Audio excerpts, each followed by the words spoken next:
Hi sir, నమస్తే అండి. నమస్తే సార్. నమస్తే సార్, ఇప్పుడు ఎక్కడ చూసినా కేకే కేకే కేకే. ఒకప్పుడు పీకే పీకే అనేవారు, ఇప్పుడు కేకే అంటూ ఉన్నారు. అసలు మీ విజయ రహస్యం ఏంటి సార్? అంత యాక్యురేట్గా ఎట్లా పట్టుకోగలిగారు? ముందు ఆ రహస్యాన్ని రివీల్ చేస్తూ తర్వాత మిగతా విషయాల్లోకి వెళ్దాం. రహస్యం అంటే ఏం లేదు సార్. మామూలుగా మనం నిజాయితీగా చేయడం అంటే, నిజాయితీగా అంటే ఓన్లీ అబద్ధం చెప్పడం అట్లా అని కాదు. ఇప్పుడు మీరు యాంకరింగ్గా చేస్తున్నారు, అడుగుతున్నారు క్వశ్చన్లు. సో మీ మనసులోంచి నిజాయితీగా మనం ట్రూగా అనుకోండి, ఆ వాయిస్లో వాళ్ళకి ఒక ఎసెన్స్ తెలుస్తుంది. అలాగే మేము నెంబర్స్ వేసేటప్పుడు కానీ, సర్వే చేసేటప్పుడు కానీ, శాంపుల్స్ తీసుకునేటప్పుడు కానీ, స్లీపర్ సెల్స్తో మాట్లాడుతున్నప్పుడు కానీ, లేదా మనం డేటా సైన్స్ ద్వారా అప్లై చేస్తున్నప్పుడు కానీ, మనం ఎటువంటి పక్షపాతం లేకుండా చాలా జాగ్రత్తగా మన మనసులో ఉండింది అనుకోండి, కొంచెం అట్లా వెళ్తాం. ఒకవైపు దేశం ఉన్నా, ఒక పార్టీ వైపు ఇష్టం ఉన్నా, ఒక సైడ్ తీసుకునేందుకు ఆస్కారం ఉంటుంది. అలా ఎటువంటి లేకుండా న్యూట్రల్గా మనం న్యూట్రాలిటీ అనేది మ్యాక్సిమం దగ్గరగా ఉండేటట్టు ట్రై చేస్తున్నాం అనుకోండి. మనం చేసే ఎమ్మెల్యేకి కట్ చేసేస్తాం. ఇప్పుడు మేము ఇండివిజువల్గా ఎమ్మెల్యేలకే చేసేది ఆబ్వియస్గా. సో మీరు మా క్లయింట్ అనుకోండి, మీరు మాకు డబ్బులు ఇచ్చి మాకు సర్వే చేసి పెట్టినంటే మాలో లోటుపాట్లు ఎక్కడున్నాయి, ఎక్కడెక్కడ మార్చుకుంటే మేము గెలిచేదానికి ఆస్కారం ఉంది, అసలు గెలుస్తామా లేదా, రకరకాల ఫ్యాక్టర్స్ మీద చేస్తారు. సో మేము నిజాయితీగా మీ వైపుగా చేస్తూ మీకే కట్ చేస్తాం నెంబరు. అంటే ఇప్పుడు 53% మీకు వస్తుంది, 47% వాళ్ళకి వస్తుంది అనుకోండి, మేము దాన్ని 50-50 వేస్తాం. అంటే 3% మీకు ఎక్స్ట్రా ఇస్తే మీకు ఫేవరింగ్గా వస్తుంది కాబట్టి అలా అనుకోండి. అవతల కూడా మంచి పోటీ ఇస్తున్నారని చెప్పి మా ఎర్ర మార్జిన్ ఏదైతే ఉంటుందో 2-3% మీకు కట్ చేస్తాం అనమాట. మీకు తగ్గిస్తాం, అవతల వాళ్ళకి పెంచుతాం, మీకే తగ్గిస్తాం. అది ఒక దగ్గర ఉంటే టోటల్ నియోజకవర్గ నెంబర్ తగ్గుద్ది, మండలం లెవెల్ తగ్గుద్ది, విలేజ్ లెవెల్ తగ్గుద్ది. తక్కువ తగ్గిస్తాం అనమాట. ఎంత మీ వైపే చేస్తున్నాం కదా, ఆయన మెప్పు పొందుదాంలే, ఆయన చాలా బాగున్నారు సార్ అని చెప్పి పాజిటివిటీ. అసలు మొత్తం డిస్కషన్లో లాస్ట్లో రిపోర్ట్ ఇచ్చేటప్పుడు కూడా ఎక్కడ ఆయన గురించి ఒక్క పాజిటివ్ లైన్ కూడా మాట్లాడడం. మా వరాలు మీరు పాజిటివ్ ఆల్రెడీ భజన బ్యాచ్ ఉంటారు కదా చుట్టూ, అద్భుతం. సో అది వాళ్ళు చూసుకుంటారు. మనం ఏంటంటే భజన కాకుండా ఎక్కడెక్కడ కట్ చేయాలి, ఎక్కడెక్కడ మీరు మార్చుకోవాలి, ఏ విలేజ్లో మీ మీద బాగా నెగిటివిటీ ఉంది, ఎక్కడెక్కడ కొన్ని కమ్యూనిటీ మీ మీద వ్యతిరేకంగా ఉన్నాయి, ఇంకా ఏం చేసుకుంటే మీరు గెలిచేదానికి ఆస్కారం ఉంది, అసలు ఏం చేసినా ఏం గెలవరా, అట్లాంటి నిజాయితీ అంటే ఇట్లా అనమాట. ఓవరాల్ చేసే పనిలో లేదా చెప్పేటప్పుడు కానీ నిజాయితీగా చేయడం అనేది మీరు చెప్పినట్టు విజయ రహస్యం అనుకుంటున్నాను. సార్, శాంపిల్స్ ఎలా తీసుకుంటూ ఉంటారండి? అంటే మిగతా అంటే యాక్చువల్గా ఇప్పుడు చాలా మంది షెఫాలజిస్టులు ఉన్నారు, సర్వేలు చేసే వాళ్ళు ఎంతోమంది ఉన్నారు, క్రెడిబిలిటీ ఉండేవాళ్ళు చాలా తక్కువ మంది ఉంటారు యాక్చువల్గా మన ఆంధ్ర రాష్ట్రానికి, తెలుగు రాష్ట్రాలకు వచ్చినప్పటికీ. సో మీరు అంటే అంత క్రెడిబిలిటీ ఉండేటట్టు అంత యాక్యురేట్గా చేయడానికి ఎక్కువ శాంపిల్స్ తీసుకోవడం కారణం అంటారా? కాదు సార్, శాంపుల్ అనేది లీస్ట్ సార్. ఇంత క్వాలిటీగా మన ఇంటర్వ్యూ రావడానికి కెమెరా వల్ల అనుకుంటారా? అంటే కెమెరా కూడా ఒక భాగమే, కాబట్టి అదే మెయిన్ భాగం కాదు కదా సార్. కెమెరా మనం చూపిస్తుంది ఉన్నది అన్నట్టు. బట్ ఇక్కడ మీరు అడిగే ప్రశ్న, నేను సమాధానం, లైటింగు, ఎన్విరాన్మెంటు, మీరు చెప్పే విధానం, అట్లా అన్నీ ఉంటాయి కదా. అట్లాగా కెమెరా అనేది ఆఖరి భాగం దీంట్లో చూపించడానికి. అట్లా అది లేకపోతే జరగదు. అట్ ది సేమ్ టైం మాకు కూడా శాంపుల్స్ కూడా ఆఖరి భాగం. అది ఒక్క లేయరే కదనమాట. మేము దాని ముందు లేయర్ అన్నట్టు స్లీపర్ సెల్స్ ఇన్ఫర్మేషన్ ఉంటుంది, విలేజ్ వారీగా ఇప్పుడు ఇస్తుంటారు కొంతమంది. అలాంటి వచ్చేవాళ్ళు ఉంటారు సార్. ఒక 40-45 మంది ఉన్నారు.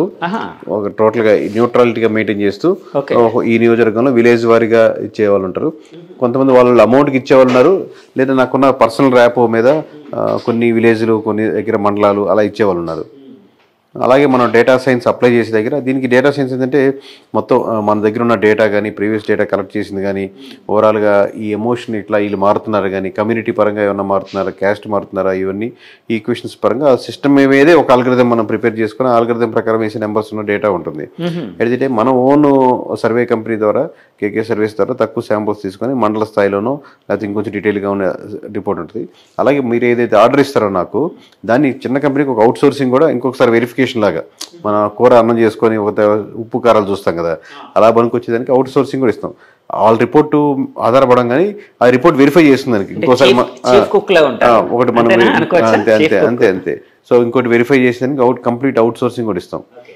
ఎన్ని లేయర్స్ ఒక విలేజ్ తీసుకుంటే అన్ని లేయర్స్ ఆ విలేజ్ అలాగే ఉందంటే బాగా చేసినట్టు, కరెక్ట్గా కూర్చున్నట్టు అనమాట. ఏదైనా ఒక డేటా పైకి కిందకి పోతుంటే ఎక్కడో మనం మిస్టేక్ చేసినట్టు మళ్ళీ ఇంకోసారి చెక్ చేసుకుంటూ ఉంటాం. సో ఇది సార్ ప్రాసెస్. సో దీంట్లో శాంపుల్స్ కూడా అవసరమే కానీ శాంప్లింగే మెయిన్ కాదు. ఓకే, అంటే చాలా మంది షెఫాలజిస్టుల దగ్గర విన్నాను, ఎక్కువ శాంపిల్స్ ఎమ్మెల్యేస్ కూడా 90% ప్రజల్లో లేదా ఎమ్మెల్యేస్లో కూడా ఎన్ని శాంపుల్స్ తీసారండి మీరు అనేది ఉంటుంది. శాంపుల్కి ఎంత కాస్ట్ పడుతుంది, మీరు 100 రూపాయలు తీసుకుంటారా, శాంపుల్కి 200, 250, 300 అంటారు. మీకు కావాలనుకునేది ఏంటి? ఇప్పుడు మీరు ఒక ల్యాండ్, ఓపెన్ ల్యాండ్ ఉంది సార్, నాకు ఇంత మంచి కన్స్ట్రక్షన్ కావాలి, ఇలా నాకు ఇక్కడ ఈ గోడ మటు ఫిక్స్డ్ సార్ అని ముందుగా చెప్పారనుకోండి, ఇప్పుడు మీరు 3 మధ్యలో గోడలు వేసారు, ఇప్పుడు నేను అద్భుతంగా కన్స్ట్రక్షన్ నాకు మంచిగా రావాలంటే ఎలా వస్తుంది? సో నాకు ఫ్రీ హ్యాండ్ ఇవ్వండి, మీకు కావాలనుకుని నేను చేసిస్తాను. నాకు శాంపుల్స్ కావాలి సార్ అండి, ఇలా కావాలి సార్, అది అలాంటి ఇప్పుడు బ్రాండింగ్ ఉంది కాబట్టి పోయినసారితో కొంచెం వచ్చింది కాబట్టి ఫస్ట్ టైం వాళ్ళు చెప్పినట్టు అన్నిటికీ ఊగొట్టేవాళ్ళం, ఊగొట్టి మనం చేయాలనుకుంది చేసేవాళ్ళం. అప్పుడు కూడా ఇప్పుడు ఊగొట్టడం తగ్గింది అట్లీస్ట్. అలా కాదండి అని చెప్తున్నాను అనమాట. మీరు అదిలేండి, మీకు కావాలనుకుంది ఏంటి, ఎక్కడెక్కడ లోటుపాట్లు ఉన్నాయి, ఏ గ్రామాల్లో ఎలా ఉందనేది. ఆ శాంపుల్స్ విధానం మాకు వదిలేయండి. మాకు ఎక్కువ కావాలంటే ఎక్కువ తీసుకుంటాం, తక్కువ కావాలంటే తక్కువ తీసుకుంటాం. అసలు మెయిన్ అది కాదు. మీ రిక్వైర్మెంట్ మామూలు 2K అనుకుంటే 4K అనవసరం కదా ఇక్కడ. అంతే కదా. చాలా మంది షెఫాలజిస్టులను కలిసేవాడిని. అంటే కొంతమంది అందులో కొంతమంది రాజకీయాల్లో కూడా వెళ్ళిన వాళ్ళు ఉన్నారు. ఫర్ ఎగ్జాంపుల్ జీవీఎల్ నరసింహరావు గారు, ఆయన ఒకప్పుడు షెఫాలజిస్ట్ గా తన జీవితాన్ని ప్రారంభించి తర్వాత బీజేపీ పార్టీలోకి వెళ్ళారు, రాజ్యసభ సభ్యుడయ్యారు, మోదీ గారికి వాళ్ళకి బాగా క్లోజ్ గా ఉంటున్నారు. అలాగే పీకే గారిని చూస్తూ ఉంటే, పీకే గారు ఫస్ట్ సెఫాలజిస్ట్గా స్టార్ట్ అయ్యారు, పార్టీ పెట్టుకున్నారు, పార్టీ కోసం అంటే ఒక పొలిటికల్ యాస్పిరేషన్ అనేది. అంటే ఒక షెఫాలజిస్ట్గా ఉండేటప్పుడు మీకు ఇలాంటివన్నీ కనిపిస్తూ ఉంటాయి కదా, రాజకీయ పార్టీలతో తిరుగుతూ ఉంటారు కదండి. సో తిరిగేటప్పుడు మీకు కూడా అలాంటి రాజకీయాల్లోకి వెళ్తే బాగుంటుంది, లేకపోతే ఇంకో విధంగా వెళ్తే బాగుంటుంది, ఇలాగే ఏమైనా ఉంటాయండి? అంటే అలాగే మీకు ఏమైనా పర్టికులర్గా ఉన్నాయా? 2 చెప్తాను సార్ ఎగ్జాంపుల్స్. ఇప్పుడు మన దగ్గర ఆల్రెడీ నెంబర్స్ అన్నీ ఉంటాయి కదా, ఎవరు గెలుస్తారో ఎవరు ఓడతారో ఫైనల్గా ఉంటాయి కదా. దీన్ని బట్టి మనం చాలా మంది ఇప్పుడు ఎవరైనా ఫోన్ చేసి రిపోర్ట్ కొనుక్కోవచ్చు. పలానా నియోజకవర్గంలో ఇప్పుడు మన సేల్స్ టీమ్ కంటే ఎంత మెజారిటీ వస్తుందండి, ఈ 3 నియోజకవర్గాల్లో ఎవరెవరు గెలుస్తున్నారు, ఈ రిపోర్ట్ మనం సేల్ చేస్తాం. ఇప్పుడు ఇన్ని వాళ్ళు బెట్టింగ్ కూడా వేసుకోవచ్చు, లేకపోతే పర్సనల్ ఎమ్మెల్యే పక్కన ఉండే పర్సన్ అయిన ఉండొచ్చు, లేదా క్యూరియాసిటీ మీద తీసుకోవచ్చు. అమౌంట్ పెద్ద ప్రాబ్లం కాదు కదా అనుకునేవాళ్ళు. కానీ నిజంగా ఫర్ సపోజ్ బెట్టింగ్ గురించి మన దగ్గర అన్ని నెంబర్స్ ఉన్నాయి కదా, మనం కూడా ఒక 10 లక్షలు అడగద్దాం, ఇక్కడ ఒక 5 లక్షలు కాద్దాం అనుకున్నాను. ఎప్పుడైతే మీరు ఇన్వాల్వ్ అయ్యారో మీరు తెలియకుండా ఒక అసెస్మెంట్ మిస్ అవుతారు. అలాగే మనం ఆల్రెడీ ఇంత నెంబర్స్ చెప్తాం కదా, ఈ నియోజకవర్గంలో ఎవరు పోటీ చేసినా గెలుస్తారు అని మనకు తెలుస్తుంటుంది. ఇది మన నియోజకవర్గం కదా, మన దగ్గరికి ఉండేది కదా, మనం ఇన్ఫ్లుయెన్స్ చేసి లోపలికి వెళ్ళిపోదాం అనుకోండి, మీరు నెక్స్ట్ టైం నుంచి నెంబర్స్ తప్పబడతాయి. మీరు ఎమోషనల్గా ఒక దాంతో కనెక్ట్ అవుతున్నారు అంటే ప్రాపర్గా చేయలేరు. అంటే మీరు ఆపరేషన్ చేసేది మీ కూతురికి అని తెలిసింది అనుకోండి, ఒక డాక్టర్ మీద ఎమోషనల్గా ఎంతో కొంత పడుతుంది, కంగారు వస్తుంది కొంచెం తెలియకుండా. అదే నార్మల్గా మీరు ఆపరేషన్ చేస్తే చాలా సునాయాసంగా చేస్తారు ఆ డాక్టర్. సో అట్లాగే దానికి డిటాచ్డ్గా ఉంటేనే. సో ఎమోషనల్ కాంటాక్ట్ అనేది ఉండకూడదు. రాజకీయ పార్టీలతో కలవడం వేరు.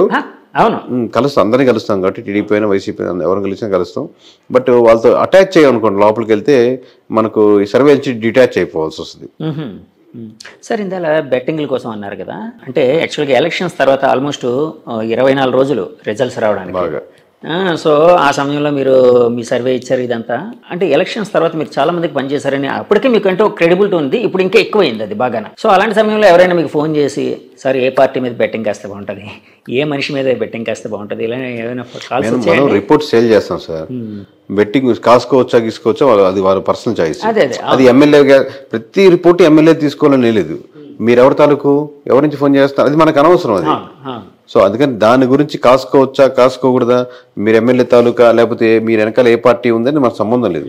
మేము ప్యూర్గా రిపోర్ట్ అని చెప్తాం అంతే. బెట్టింగ్ కోసం ఎవరైనా, ఎందుకంటే నేను ఆ మధ్య పిఠాపురం వర్మ గారి ఇంటర్వ్యూకి వెళ్ళినప్పుడు అక్కడ కొంతమంది మనుషులకి ఎవరో ఫోన్ చేసి సార్ బెట్టింగ్ కాసుకోవచ్చా ఏంటి అని అడిగే సందర్భాలు ఉన్నాయి. అలాగా అందులో షెఫాలజిస్ట్ అంటే ఇంకా ఎక్కువ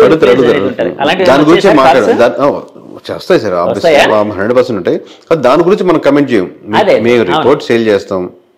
అది కాసుకోవచ్చు. ఇప్పుడు చాలా మంది ఫ్రెండ్ సర్కిల్లో కూడా ఎవరు గెలుస్తున్నారు, సొంత మా క్లోజ్ బంధువులు కూడా అడుగుతుంటారు, చెప్పొచ్చు కదా నెంబర్, ఇది నెంబర్ చెప్పొచ్చు కదా అన్న సింపుల్గా. దీని మీద ఇంత ఇన్వెస్ట్ చేసి ఇంత తిరిగి ఇంత చేసి ఎవరు గెలుస్తారు చెప్పొచ్చు కదా, ఎవరు చెప్పను ఎవరు చెప్పడం నేను ఆల్మోస్ట్ మీ లైఫ్ పార్ట్నర్ వైఫ్ కూడా చెప్పిన మొన్న నెంబర్ మేము ప్రజెంట్ చేసాం కదా సార్, ఆడియో లాక్ చేసి గ్రాండ్గా గట్టిగా చెప్పాం కదా ఎగ్జిట్ పోల్స్. ఆ రోజు వరకు నా క్లోజ్ నాతో పాటు ఉండే ఒక 2-3 4 తప్పితే రోజు వాళ్ళకి ఆ రాత్రి 12 గంటలకి ఆ క్లోజ్ అయిన టైంకి ప్లస్ ముందు రోజు తెలిసింది ఎడిటర్కి, ఎందుకంటే ఆ ప్రెజెంటేషన్ చేయాలి కదా, ఆ నైట్ 4 గంటలు తెల్లవారుజాము 4 గంటలకు వేసాం నెంబరు. అప్పటి వరకు కూడా ఆ సీక్రెసీని మెయింటైన్ చేసాం, ఎందుకంటే అది రాష్ట్రం ఊగిపోయే నెంబర్లు అవి. అది ఓపెన్ చేస్తే మామూలుగానే ఉంటుంది, కొన్ని కప్పెడితే బాగుంటది, కొన్ని తీస్తే బాగుంటుంది అట్లాగే. సార్ ఇప్పుడు ఆ నెంబర్లు చూసినప్పుడు మీకేమైనా ఆశ్చర్యం కలిగిందా? ఆశ్చర్యం కలిగింది. ఎందుకంటే ఇప్పుడు ఒకప్పుడు 151 అది కూడా మీరు ఆ సమయంలో మీరే చెప్పారు. టీడీపీ 20 స్థానాలకే పరిమితం కాబోతుంది, 22 సంథింగ్ ఏదో చెప్పినట్టున్నారు. వైసీపీ పార్టీ 2019లో చాలా యునానిమస్ గా చాలా పుంజుకోబోతుంది, 150+ రాబోతుందని చెప్పారు. అప్పట్లో మిమ్మల్ని ట్రోల్ చేసిన సందర్భాలు కూడా ఉన్నాయి. కరెక్ట్. సో ఆ ఫిగర్ కంటే ఈ ఫిగర్ ఇంకా ఎక్కువ.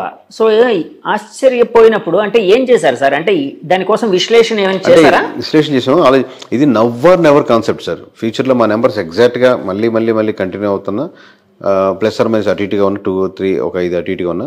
ఈ దీంట్లో చాలా అద్భుతాలు ఏం జరిగాయంటే, రాష్ట్రంలోనే అసలు 151 సీట్లు వచ్చిన ఒక పార్టీకి, అంటే మోర్ దెన్ 80% వచ్చిన పార్టీకి కంప్లీట్గా ఒక సింగిల్ డిజిట్కి వెళ్ళిపోతుంది, లేదా 14కి వస్తుంది అనే నెంబర్ ఆప్షన్ ఇచ్చాం మనం. అది అసలు ఇంపాసిబుల్ కేసు. మళ్ళీ అంత సెక్షన్లో ఎలా జరుగుద్ది అనేది ఫ్యూచర్లో జరగదు. ఒకటి జరగచ్చు, రాష్ట్రంలోనే ఒక హీరో ఉన్నటువంటి వ్యక్తిగా, ఎక్కువ మంది అభిమానించే వ్యక్తిగా ఉన్న పార్టీకి 10 ఏళ్ల నుంచి ట్రై చేస్తూ ఒక్క సీటు కూడా గెలవకుండా ఉంటూ కంటిన్యూస్గా ఫెయిల్యూర్స్ చూసిన వ్యక్తి, ఎంతో కోట్లాది మంది అతను గెలుస్తాడని వెయిట్ చేస్తున్నప్పుడు ఆ పార్టీకి ఎక్కడైతే పోటీ చేసిన ప్రతి ఒక్క నియోజకవర్గం గెలుస్తుందని నరమానవుడు నమ్మని ఒక నెంబర్ చెప్పడం. మూడోది, మామూలు 70 అయిపోయింది, టీడీపీ అయిపోయింది, కష్టం అనుకున్నది. పోటీ చేసిన ప్రతి దగ్గర 90% పైన, అంటే 144 పోటీ చేస్తే 133 నియోజకవర్గాల పేరుతో సహా చెప్పి ఎన్ని గెలుస్తుందని ఒకేసారి చెప్పడం. 4వ విషయం, అసలు సిట్టింగ్ గవర్నమెంట్ ఉన్నటువంటిది అసలు ఇంకా యునానిమస్, మళ్ళీ పోటాపోటీగా ఉంటుంది, క్లిష్టంగా ఉంటుంది, ఎవరు గెలుస్తుందో చెప్పలేం, చాలా టైట్ ఫైట్లు ఉన్నాయి, అన్ని రకరకాల సర్వేలు రకరకాలుగా చెప్తూ జనాల్లో కూడా కన్ఫ్యూజింగ్ స్టేజ్ వాళ్ళలో కూడా ఉన్నప్పుడు అసలు ప్రధాన ప్రతిపక్ష హోదా కూడా రాదు. అసలు గెలవడం పక్కన పెట్టండి, ప్రధాన ప్రతిపక్ష హోదా రాదు. కేవలం 21 సీట్లు పోటీ చేసినటువంటి ఆ పార్టీకే ప్రధాన ప్రతిపక్ష హోదా వస్తుంది అనేది. ఇన్ని 4 భిన్నంగా ఉన్నటువంటి లేయర్స్, 4 తూర్పు, పడమర, ఉత్తర, దక్షిణ రకాలుగా 4 లేయర్స్ని దాంట్లో మళ్ళీ సింగిల్ నెంబర్గా చెప్పడం అనేది, ఇది నెవర్ అనుకుంటున్నాను సార్. ఇంతకుముందు జరగలేదు, తర్వాత జరుగుద్దా లేదా వేరే రాష్ట్రాలు జరగచ్చు, కానీ మన రాష్ట్రంలో అంత క్లిష్టమైన పరిస్థితుల్లో జరగదనుకుంటాను సార్. ఇప్పుడు 151 ఒకప్పుడు, ఆ 5 మధ్యలో కొట్టేసి ఓన్లీ 11 వచ్చింది ఇప్పుడు. అవును. అంటే జనాలు చాలా మంది సోషల్ మీడియాలో మాట్లాడుకుంటున్నారు ఆ విధంగా. అంటే నేను వాళ్ళని ఇది చేయడం కాదు, కానీ మామూలుగా 11 వచ్చిందని చెప్పడం నా ఉద్దేశం. కరెక్ట్. సో వైసీపీ పార్టీ అంత ఇదిగా అంటే కిందకి వెళ్ళిపోవడానికి, అప్పటి వరకు టీడీపీ అసలు అంటే టీడీపీ అనేది పార్టీ అనేది సస్టైన్ అవ్వడమే చాలా కష్టం, ఇంకెప్పుడు గెలవలేదు అని అనుకునే చాలా జనాల్లో కూడా ఒక రకమైన, అంటే జనాల్లో ఉందో లేదో తెలియదు కానీ రాజకీయ వర్గాల్లో అలాంటి అభిప్రాయం ఉండేది వేరే రాజకీయ వర్గాల్లో. సో అలాంటిది ఇలా పుంజుకోవడానికి కారణం ఏంటి సార్? అంటే ఏ విధంగా మీరు విశ్లేషిస్తారా కారణాలని? అంటే ప్రధానంగా కూటమి బలం sir. First of all vote banking, ఆబ్వియస్గా కాంబినేషన్, అది ఎంత పర్సెంట్ కలిసింది, పోన్ ఎంత పర్సెంట్ పెరిగింది అనేది అది వేరే విషయం. ఎందుకంటే మనం ఫైనల్గా చెప్పిన పర్సంటేజ్ కూడా యాక్యురేట్గా వచ్చి ఓవరాల్గా 58%, 38% అని చెప్పాం. దానికి దరిదాపులు 1% అడిటికి వచ్చింది. అంటే టోటల్ రాష్ట్రం మీదగా ఒక పార్టీకి వస్తుంది కూడా, అంటే ఇండివిజువల్ నియోజకవర్గాలని కన్సాలిడేట్ చేసి వచ్చిన నెంబర్ అది. సో ఈ పర్సంటేజ్ ఎలా ఎంత యాక్యురసీగా చెప్పామంటే, 1% దీంట్లో తగ్గుద్ది, రోడ్ల వల్ల తగ్గుద్ది, ఇంకో 1% లిక్కర్ వల్ల తగ్గుద్ది, ఇంకో 1% దీని వల్ల తగ్గుద్ది, ఇంకో 1% ఎంప్లాయీస్ వల్ల తగ్గుద్ది, ఇంకో 1% ఎంప్లాయీ కోసం ప్రిపేర్ అయ్యే వాళ్ళ కోసం జరుగుద్ది, ఇంకో 1% ఇక్కడ నుంచి చాలామంది ట్రావెల్ చేసి వాళ్ళు ప్రభావితం చేస్తారు, ఇంకో కొంత పర్సెంట్ 4 to 5% వీళ్ళతో యాడ్ అవుద్ది. ఇలా 1% అది ఓవరాల్ కాదు, నియోజకవర్గాల వరకు ఒక దగ్గర ఉండొచ్చు, ఇంకో దగ్గర రాజధాని ఎఫెక్ట్ వల్ల 2-3% వేరియన్స్ ఉండొచ్చు, ఇంకో దగ్గర వైజాగ్లో ఉండొచ్చు. ఇలా అంతా క్రోడీకరించి నెంబర్స్ చేసుకోవాల్సి వస్తుంది. అదే డేటా సైన్స్లో అదొక అద్భుతం సార్. ఇక్కడి నుంచి అంతమంది జనాలు సంక్రాంతి పండుగకి యాక్చువల్గా హైదరాబాద్ చూడగానే సంక్రాంతికి బీభత్సంగా వెళ్తూ ఉంటారు ఇక్కడ ఉండే ఆంధ్ర వాళ్ళందరూ వాళ్ళ ప్రాంతాలకి.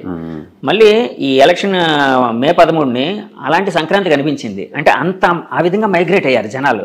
సో అది ఒక ఇన్ఫ్లుయెన్స్ చేసింది, అంటే ఈ స్టాటిస్టిక్స్ని వాటిని నెంబర్స్ని ఇన్ఫ్లుయెన్స్ చేయడానికి అది కూడా కారణం అని అనుకోవచ్చా సార్? వన్ ఆఫ్ ది, అంటే ఒక ఆ బేస్ చేసుకొని ప్రతిసారి ఓటింగ్ పర్సంటేజ్ పెరిగితే ఎప్పుడు అపోజిషన్ పార్టీ గెలుస్తుందేనో, ఓటింగ్ పర్సెంట్ పెరిగితే ఎప్పుడు సిట్టింగ్ పార్టీ గెలుస్తుందో, అలా ఆ సీక్వెన్స్లో మనం చెప్పలేం. కానీ ఇక్కడ పెరిగినటువంటి ఓటింగ్ పర్సంటేజ్ మటుకు ఆబ్వియస్గా అపోజిషన్ పార్టీకి అడ్వాంటేజ్ అయింది. ప్లస్ అక్కడికి వెళ్ళి వాళ్ళు ఒక అవ్వాతాత వైఎస్ఆర్సీపీకి వేయాలనుకున్నా కానీ వీళ్ళు వెళ్ళి వాళ్ళని ఇన్ఫ్లుయెన్స్ చేసిన సందర్భాలు కూడా ఇంకొక యాడెడ్ పర్సంటేజ్. సార్ ఇందాక కూటమి కలవడం ఒక ఓటింగ్ బలం దానివల్ల ప్లస్ అయిందని అన్నారు కదండి సార్. ఒకవేళ కూటమి అంటే టీడీపీ పార్టీ ఇండివిజువల్గా, జనసేన ఇండివిజువల్గా, బీజేపీ ఇండివిజువల్గా పోటీ చేసి ఉంటే యాక్చువల్ వైసీపీ గెలిచేది, అది అందరూ అంటున్నమాట. అవునా అండి సార్? Depends sir. అది అప్పుడు అంటే చాలా ఫ్యాక్టర్స్, ఇది హైపోథెటికల్ క్వశ్చన్ కాబట్టి అది ఫర్ సపోజ్ టీడీపీ ఇండివిజువల్గానే ఈసారి మనం ఎవరితో కలవము, మనం ఇండివిజువల్గా వెళ్దాం, ఈసారి ఎందుకు కొట్టడం చేస్తాం, రాష్ట్రం అన్యాయం అయిపోతుంది, ఏదో వాళ్ళు చెప్పాలనుకుని చెప్తారు కదా, అలాంటి ఫేజ్లో వెళ్ళి, అలాగే జనసేన కూడా 175 నియోజకవర్గాలు మనం ఇది ఇండివిజువల్గా పోటీ చేద్దాం,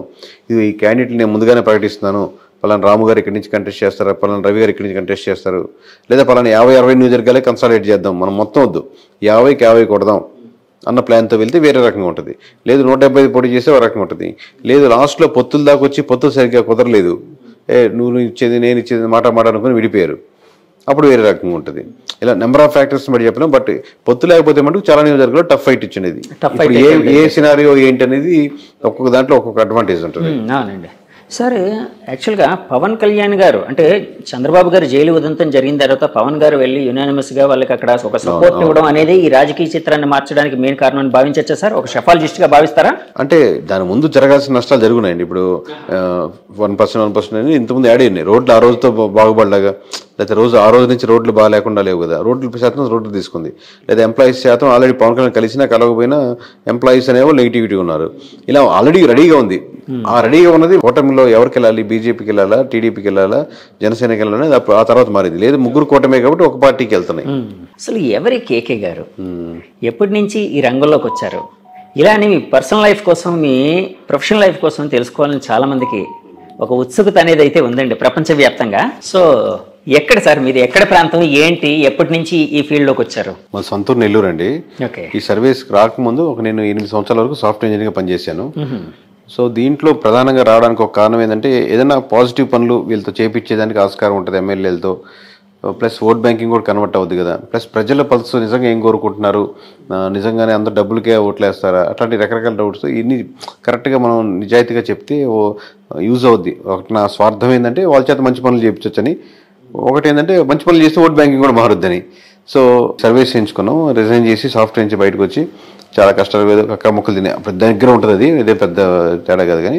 సో ఓవరాల్గా అది చేయడం మొదలుపెట్టింది, అది సక్సెస్ అయింది, నిజాయితీగా ఉన్నారు ఇప్పుడు. ఇంకా మీ పర్సనల్ లైఫ్కి వస్తే మా మిస్సెస్ పేరు ధనలక్ష్మి, మేము హైదరాబాద్లోనే ఉంటాం. నాకు 2 కొడుకులు. పెద్దవాడు 5th క్లాస్ అవుతున్నాడు, చెగువీర వాడి పేరు. రెండోవాడు వచ్చాను, వాడికి 4 years. చెగువీర అండి, మనం చెగువీర అంటాం, అతను యాక్చువల్ ప్రొనౌన్సియేషన్ చెగువర అంటాం.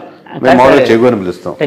మీకు అంటే ఆ ఇన్ఫ్లుయెన్స్ ఏమైనా ఉందా అంటే అలాంటిది? అతను పవన్ కళ్యాణ్ గారు ఎక్కువ ఇన్ఫ్లుయెన్స్ అయ్యేవారు. చాలా అంటే లేదు సార్. మామూలు కమ్యూనిస్ట్, మా నాన్నగారు కమ్యూనిస్ట్ లీడర్ డిస్ట్రిక్ట్ వైజ్. కొంచెం బుక్స్ చదవడం, లేకపోతే ఒకసారి లాంగ్ బ్యాక్ నేను ఒక బైక్ మీద ట్రావెల్ చేస్తూ ఉండే ఒక మూవీ ఉండేది, కంప్లీట్ మోటార్ సైకిల్ డైరీస్ అనేది ఉంది కదా. ఆ మూవీ చూశాను. మామూలుగా చూస్తున్నప్పుడు అప్పుడు ఎవరు చెగువేరు నాకేం తెలియదు అప్పటికి. మూవీ చూసి అద్భుతంగా, నాకు ట్రావెలింగ్ ఇష్టం, బైక్ అలా ట్రావెలింగ్ అనేది. తర్వాత అలా ఎవరు అప్పుడు దాంట్లో పూర్తి ట్రాన్స్ఫర్మేషన్ ఉంటుంది అనమాట. మీరు చూస్తుంటారు మోటార్ బైక్ డైరీస్, ఆ ట్రాన్స్ఫర్మేషన్ అవన్నీ చూడడం వల్ల బాగుంది ఇతను వేరంటే అప్పుడు చెగువేరు అనేది. దాని తర్వాత నన్ను గురించి తెలుసుకున్నాను. అప్పుడు వాళ్ళ ద్వారా పవన్ కళ్యాణ్ ఇష్టం లేదా వాళ్ళ ఇష్టం సంబంధం లేదు, నేను ఇండివిజువల్గా తీసుకుంది. బట్ కోఇన్సిడెంట్లీ వాళ్ళు అదే కనెక్ట్ అయ్యింటారు, నేను అట్లా అంతే. అది యూనిక్నెస్ 50% ఏంటంటే కనెక్ట్ అని కూడా కాదు. ఇప్పుడు అనిల్, సునీల్, రవి, కిరణ్ అట్లా ఇన్ని రొటీన్ పేర్లు కదా. నేను స్కూల్స్ లో ఈ పేరు ఇంకోటి ఉండకూడదు అన్న 50% రీజన్. ఇంకోటి నేను కనెక్ట్ అయిన డైరీస్, దాంట్లో అతనికి ఆల్రెడీ ఆ పేరుకి ఒక స్టోరీ ఉంది, ఒక యూనిక్నెస్ ఉంది కదా అనేది. ఇట్లా రకరకాల కాన్సెప్ట్. ఇందాక మీరు ఒక మాట అన్నారు, షెఫాలజిస్ట్గా ఉంటే పొలిటీషియన్స్ అయితే మంచి పనులు చేయించవచ్చు. అది ఎలా సాధ్యపడుతుందండి? అంటే మనం సర్వే అండ్ స్ట్రాటజీస్ కదా సార్. ఎమ్మెల్యే కలుస్తాం, వాళ్ళు సర్వే రిపోర్ట్ ఇస్తాం కదా.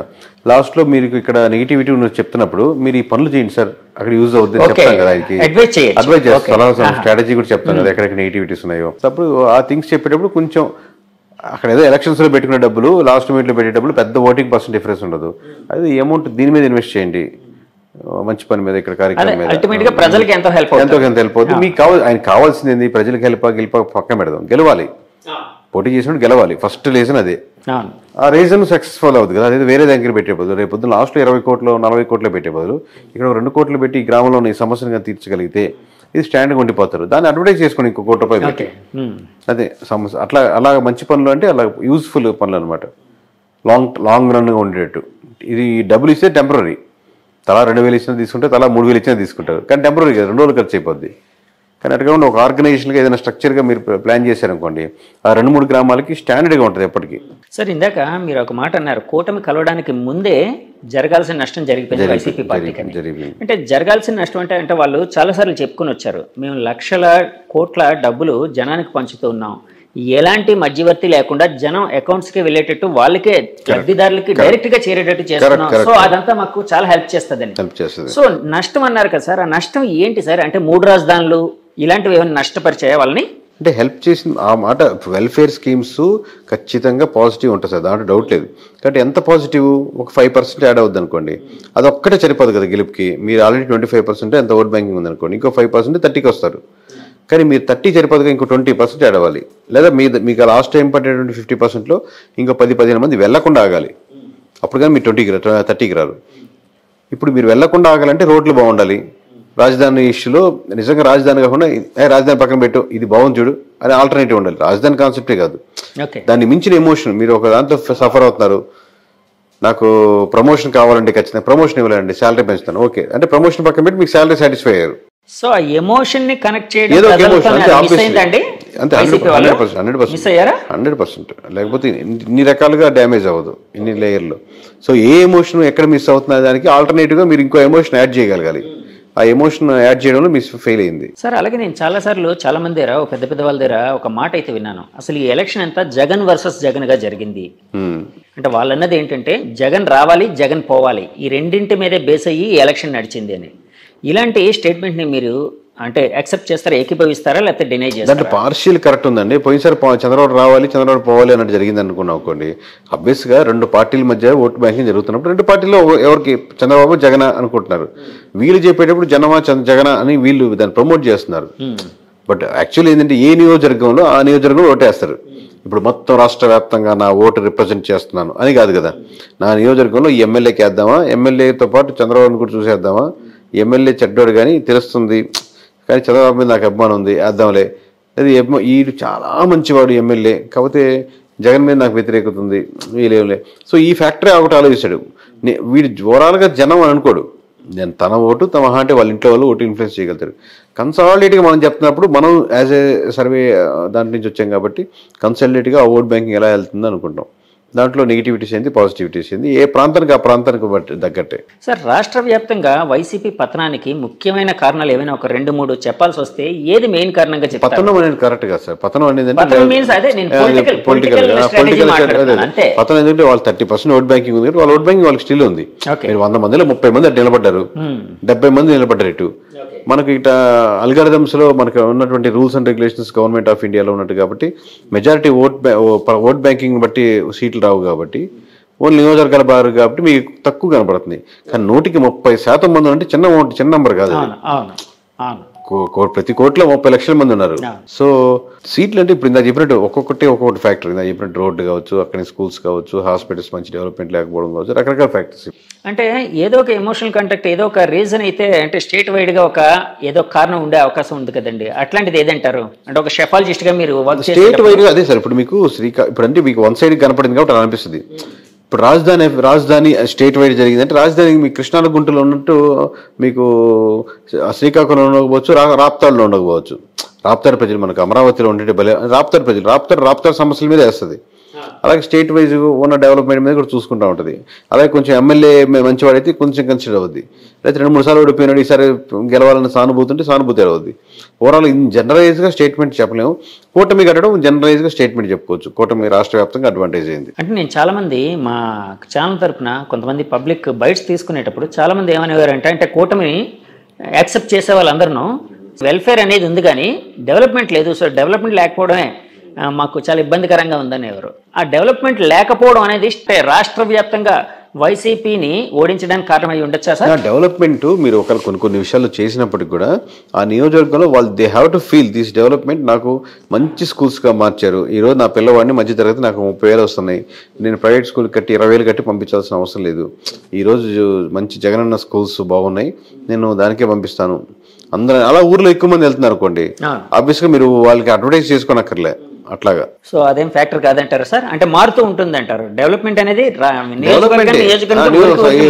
సమస్య ఊరి మీద ఉంటుంది. ఓకే సార్, ఇప్పుడు మీరు 2019లో సర్వే, మీ ఫస్ట్ సర్వే అది చేసిన వెంటనే చాలా ఇది వచ్చింది. అప్పట్లో మీకు ఏమైనా ఫోన్ కాల్స్ ఏమైనా వచ్చాయి సార్? వచ్చేసరి ప్రస్తుతం ఎప్పుడు వస్తుంటే, ఇప్పుడు ఈ మధ్య 4 రోజులు రావట్లేదు కానీ మామూలు బెదిరింపు కాల్స్, లేకపోతే ఇలా చేయండి, ఎలా చేస్తారు, ఎలా చెప్తారు అన్నారు.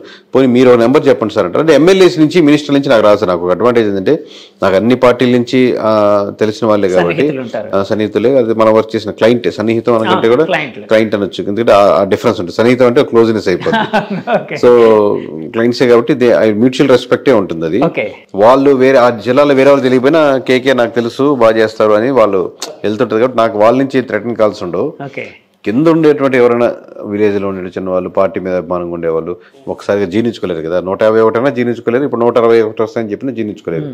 వాళ్ళ కోపం అనమాట, మన పార్టీ ఎలా పోద్ది అని ఫ్రస్ట్రేషన్ అలా ఉంటుంది. అంటే చాలాసార్లు నేను విన్నది ఏంటంటే పెయిడ్ సర్వేలు ఎక్కువైపోయి ఇలానే మీరు 160+ అని చెప్పారు కదండి, అప్పుడు మిమ్మల్ని కూడా ఒక పెయిడ్ సర్వేగా ఘాటును కట్టిన సందర్భాలు ఉన్నాయా సార్? మొన్న ఉంటాయి ఆ ట్రోల్స్ పంపించేవాళ్ళు అప్పుడు ఎలా చెప్తారు, లేకపోతే వీళ్ళకి అమ్ముడు పోయారు లేదా వాళ్ళకి అమ్ముడు పోయారు ట్రోల్స్ అని. కాసేపు ట్రోల్స్ చూసి ఎంజాయ్ చేసుకోవడం అంతే, తర్వాత రిజల్ట్ వచ్చాక ఇంకేం ఉండదు, ఏమో చూసుకునేది ఉండదు. ఇప్పుడు ట్రోల్ లేదు కదా, ఓన్లీ పాజిటివ్ ట్రోల్స్. తర్వాత రావు కదా మళ్ళీ ఆపర్చునిటీస్. ఆ ట్రోల్స్ చూసి ఎంజాయ్ చేసుకోండి, బాగా చేశారు ఆ ట్రోలింగ్ అని. సార్ ఇప్పుడు ఇంత యాక్యురేట్గా మీరు నెంబర్ చెప్పినప్పుడు చాలా మంది పెద్దవాళ్ళు కూడా ఎవరైనా చాలా మంది మీకోసం సెట్ చేస్తున్న ఇది కూడా తెలుసు. ఎందుకంటే నేను నిన్న మురళీమోహన్ గారిని కలిసినప్పుడు కూడా ఆయన అన్నారు, ఆ కేకే గారు అనే ఆయన ఎవరో చాలా బాగా చేశారండి, ఆయన కలవాలి అని కూడా అన్నారు. సో అలాగా పొలిటికల్ పార్టీలు అయితే ఇంకా ఎక్కువ ఇంట్రెస్ట్ పే చేస్తుంటాయి ఎవరైనా ఇంత యాక్యురేట్గా చెప్పారని. అలాగా టీడీపీ పార్టీ అధినేత నుంచి కానీ ఇంకా వేరే పార్టీల అధినేతల నుంచి కానీ మీకు ఫోన్ కాల్స్ వచ్చాయండి? అంటే ఎలక్షన్స్ రిజల్ట్ అప్పటి నుంచి ఎవరెవరు వచ్చారు అని చంద్రబాబు దగ్గరికి వెళ్దాం లేకపోతే పవన్ కళ్యాణ్ దగ్గరికి వెళ్తాం అని చెప్పి నేను తీసుకెళ్తాను, నాకు బాగా క్లోజ్ లేదు అన్నట్టు. కేకే అనేది ఒక కార్డు లాగా అయిపోయింది కదా సార్. ఇప్పుడు కేకే అనే కార్డు తీసుకెళ్లి ఇక్కడ చూసి కేకే అని వస్తాను సార్, నేను తీసుకెళ్తాను సార్, అది సార్ అంటారు. నాకేమో చంద్రబాబు నాయుడు కార్డు పవన్ కళ్యాణ్ కార్డు చూపిస్తారు. ఇప్పుడు నాకు ఆ కార్డు ఎందుకు అవసరం లేదు, ఇప్పుడు నేను విజిటింగ్ కార్డు అవసరం లేదు, నేనే విజిటింగ్ కార్డు అయ్యాను కాబట్టి. సో నేను అట్టని చెప్పి బలుపుతోనే వెళ్ళాను కాదు. ఇప్పుడు ప్రమాణ స్వీకారానికి వాళ్ళ ఇండివిజువల్ సెక్షన్. మనం ఏంటంటే మన పని మనం చేసేసాం. నిజంగా ఎట్లా ఉంటాయి, నిజంగా వాళ్ళకి అవసరం ఉండి ఫోన్ చేశారు అనుకోండి. ఇప్పుడు వైఎస్ఆర్సీపీ నుంచి ఎవరో ఫోన్ చేశారు, ఇక్కడ కలుద్దాం సార్, మాకు ఒకసారి చెప్పండి విశ్లేషణ ఎలా ఉంది, ఎందుకు జరిగింది ఓట్ బ్యాంకింగ్ పాలసీ. నేను దానికే నో అని చెప్పను. వాళ్ళకి కావాలనుకున్నప్పుడు వాళ్ళే అప్రోచ్ అవుతారు కదా, మనం వెళ్ళి కాల్ చేసి కలవాల్సిన అవసరం ఏముందని. మన వర్క్ కాదు కదా వాళ్ళు కలిసి కంగ్రాచులేట్ సార్ మీరు గెలవడానికి నాకు ఎంతో ఆనందాన్ని వస్తుంది అని అటాచ్ అయిపోవడం అనేది ఉండదు. కంగ్రాచులేషన్ కాల్స్ అయితే వస్తూ ఉంటాయి కదండి పెద్దవాళ్ళ దగ్గర నుంచి. అవి 100 కాల్స్ సార్, అవి 1000 కాల్స్, 100,000 కాల్స్. నేను చెప్పిన సోకాల్ నా పేర్ల నుంచి ఏమైనా వచ్చాయండి అంటే వాళ్ళ తరపు నుంచి ఎవరో పక్కన నుండి ఫోన్ చేస్తుంటారు కదా, చాలా హ్యాపీగా ఫీల్ అయ్యారు సార్, సార్ చెప్పమన్నారు ఎట్లా చెప్తారు సార్. షెఫాలజిస్ట్ అనగానే ఒక రకమైన అంటే కత్తి మీద సాము లాంటిది మీ పని. దాంట్లో సింగిల్ నెంబర్ చెప్పడం కత్తి మీద సాము.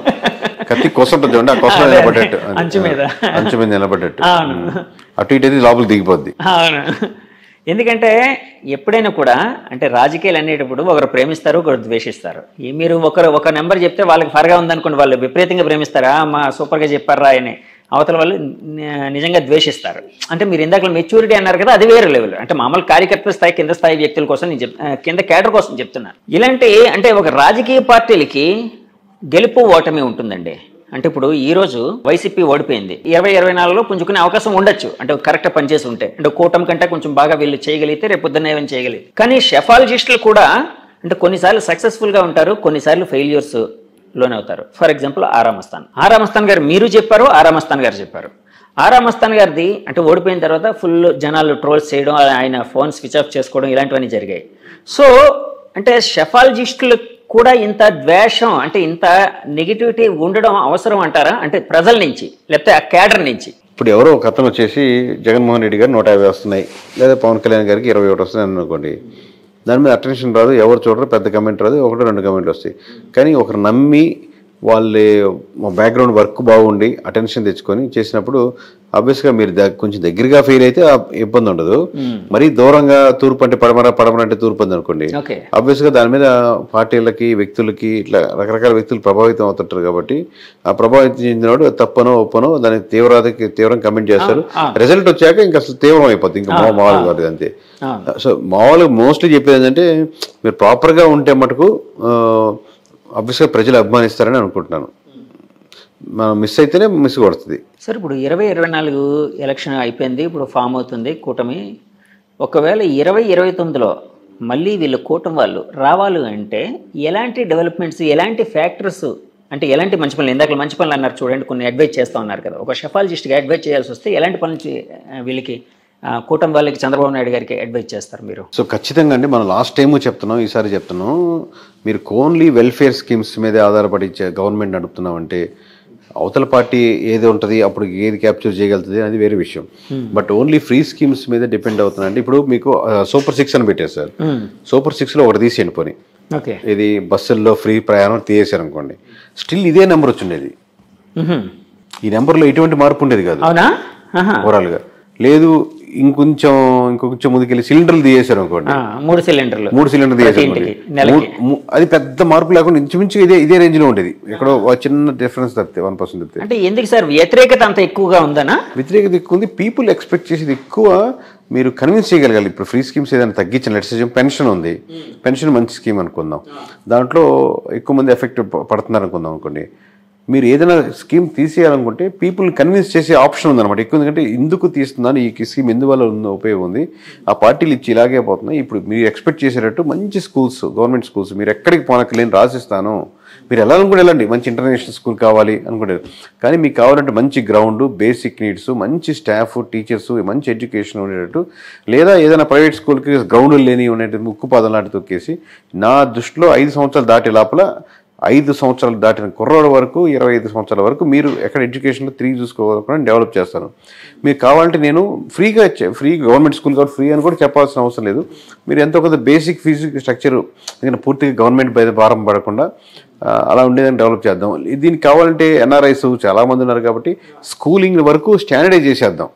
ఇంకా నెక్స్ట్ 25-30 సంవత్సరాలు 50 సంవత్సరాలు చూసుకోవాల్సిన అవసరం లేకుండా తయారు చేద్దాం అని కన్విన్స్ చేశారనుకోండి, అసలు మీరు అడ్వర్టైజ్ చేసుకోవాల్సిన అవసరం లేదు. పీపుల్ ఓట్లు మామూలుగా గుద్దుతారు వచ్చి.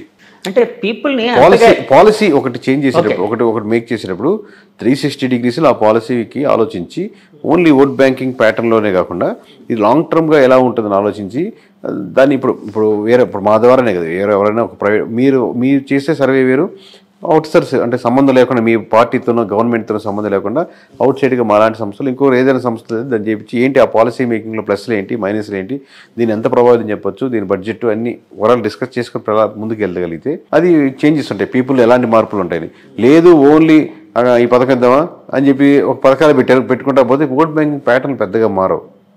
ప్రజల జీవితాల్లో మీరు మార్పు తీసుకొస్తే ఓట్ బ్యాంకింగ్ మారుద్ది సార్. అదే అలానే అంటే ఇప్పుడు ఫ్రీ ఎడ్యుకేషన్ అంటే ఎడ్యుకేషన్ సిస్టమ్ కోసం ఇప్పుడు చెప్పారు. అంటే 2024లో నా క్వశ్చన్లోని 2024లో చంద్రబాబు గారికి మళ్ళీ గెలవాలి అంటే ఎలాంటి అడ్వైజ్ ఇస్తారు, షెఫాలజిస్ట్గా అన్నాను కదా, ఇప్పుడు ఎడ్యుకేషన్ కోసం చెప్పారు.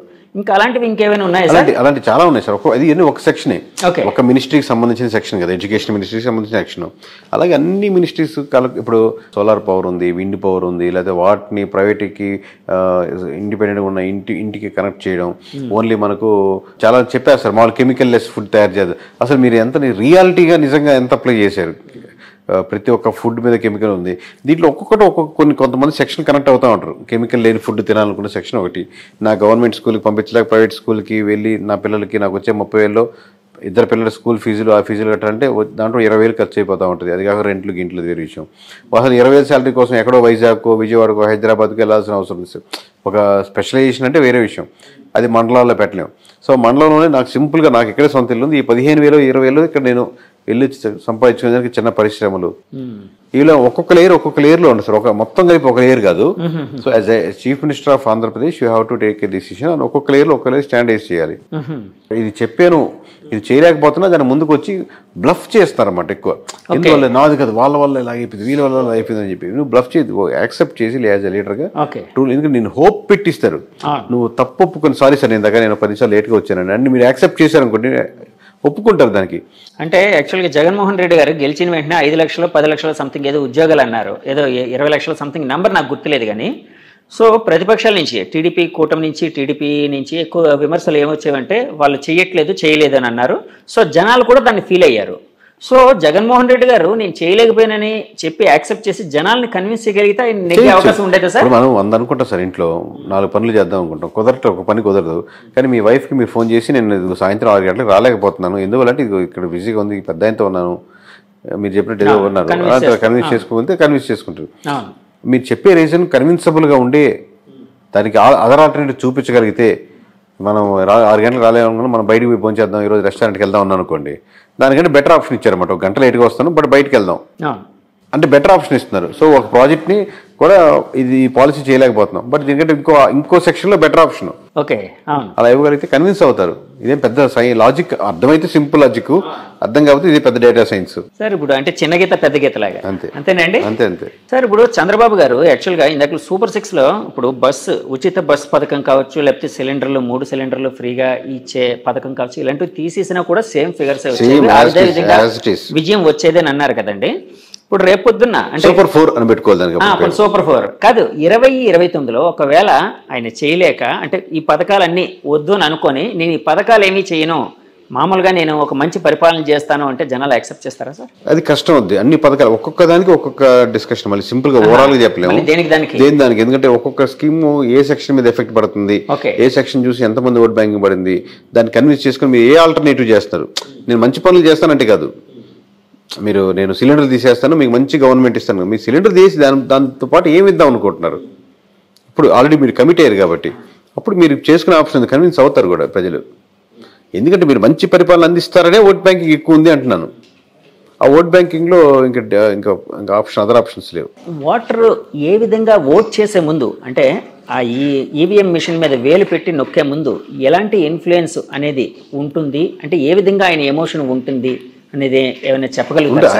అదే కదా ఓవరాల్ ప్యాటర్న్. అది ఇండివిజువల్ ఓటేస్తున్నప్పుడు అదే అతను ఏ ప్రాంతానికి చెందినవాడు, లేదా ఏ కమ్యూనిటీకి చెందినవాడు, ఏ ఫీలింగ్స్తో పెరిగినవాడు, తన మీద ఏ రాజధాని ఎఫెక్ట్ ఎంత ఉంది, తన మీద రోడ్లు ప్రభావితం ఉండదా, తను ఎంప్లాయీయా, తను ఏ ఏజ్ సెక్షన్ ఉన్నాడు, తన అంటే 30 ఏళ్ళు ఉన్న ఒక రకంగా ఉంటుంది, తన పెన్షన్ మీద ఉన్నాడా, పెన్షన్ పడుతుందా, తను వాలంటీర్ ఇచ్చే పెన్షన్ మీద ఎఫెక్ట్ పడుతుందా, ఎఫెక్ట్ పడుతున్నప్పుడు ఏ కమ్యూనిటీలో ఉంటాడు, ఇప్పుడు ఈ కాంబినేషన్ కూటమి కట్టినప్పుడు కాంబినేషన్కు యాడెడ్ ఉన్నాడా, లేదా బయట నుంచి వస్తాడా, లేదా మనం మామూలు జనరల్గా ఎస్సీ ఎస్టీ బీసీ ఓసీ సెక్షన్లో అలా డివైడ్ చేసుకుంటే అదేంటి, ఇలా అన్ని లేయర్లు నొక్కుతున్నప్పుడు తన మనసులో ఏది ఎక్కువ నొక్కుతుందని మనం నొక్కేదాన్ని బట్టి ఆధారపడుతుంది. అంటే ఓటర్ అనే మనిషి ఎక్కువ ఎమోషనల్గా ఉంటాడా, లేకపోతే లెక్కలు అవన్నీ చూసుకుంటూ దాని ఫ్యూచర్ని చూసుకుంటూ అలా ఉంటాడా? అన్ని రకాలుగా ఉంటుంది సార్. మిక్సింగ్ ఒకే ఎమోషనల్గా ఏదైనా మీ లెక్కతో పాటు ఎమోషన్ కనెక్ట్ అవ్వాలి.